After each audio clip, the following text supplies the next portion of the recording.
السلام علیکم دوستو، میں ہوں سید ندیم صاحب اور آپ دیکھ رہے ہیں سراجی نالج۔ ویڈیو شروع کرنے سے پہلے چینل کو سبسکرائب کریں اور بیل آئیکن کو پریس کریں۔ دوستو، آج ہم بات کریں گے جنات کے متعلق۔ حضرت ابوالعالیہ فرماتے ہیں کہ جنات کو جمعرات کے دن پیدا کیا گیا اور اللہ تبارک و تعالیٰ نے حضرت آدم علیہ السلام کی پیدائش سے 60,000 سال قبل جنات کو زمین پر بسایا تھا۔ جنات زمین پر 60,000 سال تک آباد رہے، اور جنات جب زمین پر آباد ہوئے اور جب زمین پر رہ رہے تھے تو آپس میں حسد شروع ہو گیا اور انہوں نے زمین پر فساد کیا، خون بہایا اور قتل و غارت کیا۔ ابلیس چونکہ اس وقت رب کی بارگاہ میں مقبول تھا اور اسے حکم دیا اللہ تبارک و تعالیٰ نے کہ ایک فرشتوں کی ایک جماعت لے جا اور جنات کو زمین سے نکال کر پہاڑوں اور جزیروں کی طرف دھکیل دے۔ چونکہ ابلیس نے ایسا ہی کیا، اس نے اپنے ساتھیوں کے ساتھ جناتوں کو مار مار کر پہاڑوں اور جزیروں میں بھگا دیا۔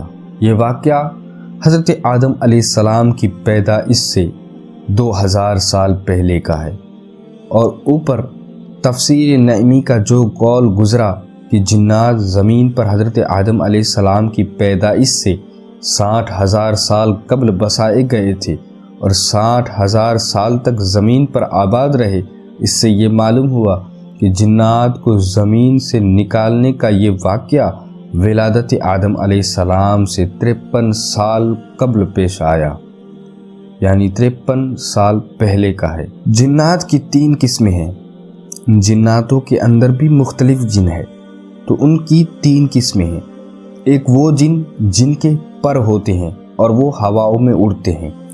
دوسرے وہ جن جو سانپ کی شکل میں رہتے ہیں۔ ایک بات آپ کے علم میں اضافے کے لیے کہتا ہوں کہ اگر آپ کہیں سانپ دیکھو اور اگر سانپ وہ بالکل سیدھا اور سہم جا رہا ہو تو اس سانپ کو کوئی چھیڑے نہ، کیونکہ وہ سانپ نہیں ہے، در حقیقت وہ ایک جن ہے۔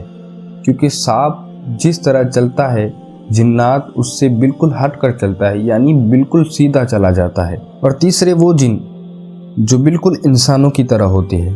ایک سوال یہ بھی تھا کہ جناتوں سے بھی کیا حساب و کتاب لیا جائے گا؟ تو ہاں، ان 2 قسموں کے علاوہ تیسری جو قسم ہے، جو انسان کی طرح جنات ہوتے ہیں، ان سے حساب و کتاب بھی لیا جائے گا۔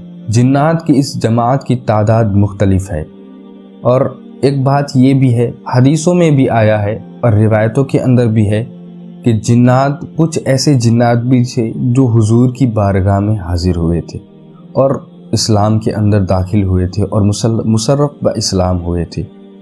وہ کون سے جن ہیں؟ تو روایتوں کے اندر آتا ہے ان کی تعداد بھی مختلف ہے، الگ الگ روایتوں کے اندر الگ الگ تعداد بیان کی گئی ہے۔ حضرت ابن عباس رضی اللہ تعالیٰ عنہ فرماتے ہیں کہ وہ جن، ان کی تعداد 7 تھی۔ حضرت ابن مسعود فرماتے ہیں کہ ان کی تعداد 9 تھی۔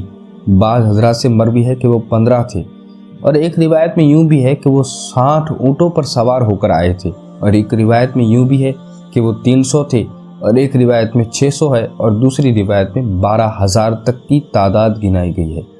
ان سب کو مد نظر رکھتے ہوئے یہ بھی حاصل ہو سکتا ہے، چونکہ وہ وفود کئی ایک تھے، ممکن ہے کہ ان میں سے کسی نے 7 دیکھے ہو، کسی نے 9، کسی نے الگ الگ، یا کسی نے اس سے زیادہ بھی دیکھے ہو، لیکن روایتوں کے اندر ان کے نام گنوائے گئے ہیں۔ ان کے نام اس طرح ہے، ایک کا نام حسی، دوسرا حسا اور منسی، ساسر، ناصر اور الختم وغیرہ ایسے نام بھی جنوں کے گنوائے گئے ہیں جو حضور کی بارگاہ میں آ کے مشرف باسلام ہوئے تھے۔